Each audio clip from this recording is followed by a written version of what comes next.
So this is our dumbbell static lateral lunge. That's quite a mouthful, but obviously we're using the dumbbell, so you can just call it lateral lunge for short. But it's static because we're not moving our feet, as opposed to variations that are a little more dynamic where we step out and then push off. This one is meant to be a little more beginner friendly, and even if you're more advanced, you can use this to move a little more weight, so it could be more of a strength movement compared to the ones where you're having to move your feet. We're going to hold the weight in the goblet position. There's other ways to do it, but this position gives us a lot of stability and hold on to a pretty good amount of weight without much trouble.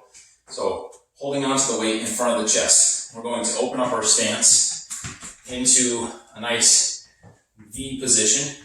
Toes are going to be mostly straight ahead. You can turn them out a little bit, maybe 15-20 degrees. If you don't know how much that is, don't worry, I don't expect you to get out a protractor and measure the angle of your feet, but just mostly straight ahead, turning out slightly. We just don't want them to turn out like this, because then as we're going down, it's turning into kind of a lunge or a forward lunge rather than a side lunge.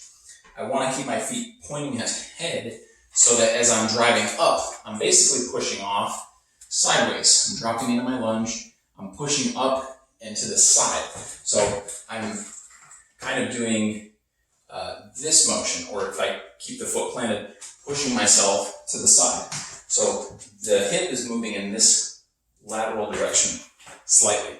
And I want to use that to my advantage to work these outer hip muscles, as well as my quads and the back of my glutes, and even the hamstrings a little bit.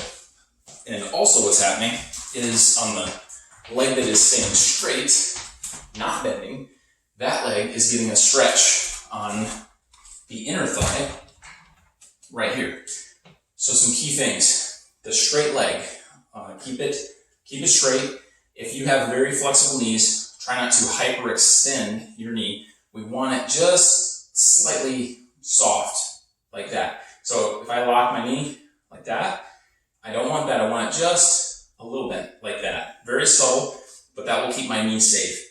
I also don't want this foot to roll in like this. That puts a lot of pressure on the inside of my knee, just like on a squat, doing this isn't good. So push the outside edge of that straight leg foot into the ground to prevent the foot rolling in.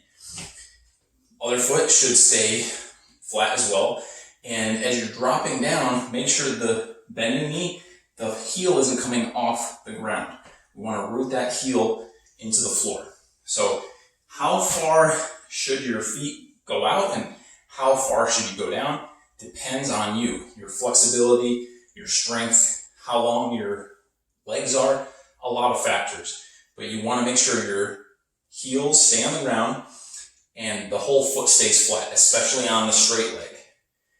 If you keep those in mind, then you'll find your width and your depth, and it can change over time.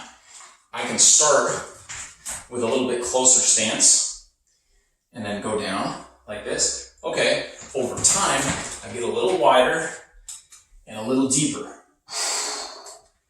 And that will happen as you get stronger and more flexible. But those principles will be the same. Another thing, if you do start out closer, make sure as you go into that squat at the bottom, into that lunge, that at the bottom of your movement, your hip is over your knee, which is over your ankle or in line. The knee can come forward, but everything is stacked vertically. If you were to look at me in this orientation, right? I don't want to be like this with my hip past my foot to the outside, okay? That makes your stance stronger and it gives you better alignment for your joints. So regardless of your width, that's another key principle. Hip over knee over ankle.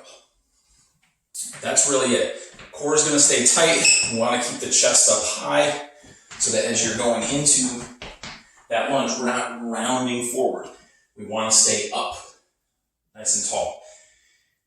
That's really it. Use a weight that's comfortable for you, that's allows you to keep the good form, and then gradually build up.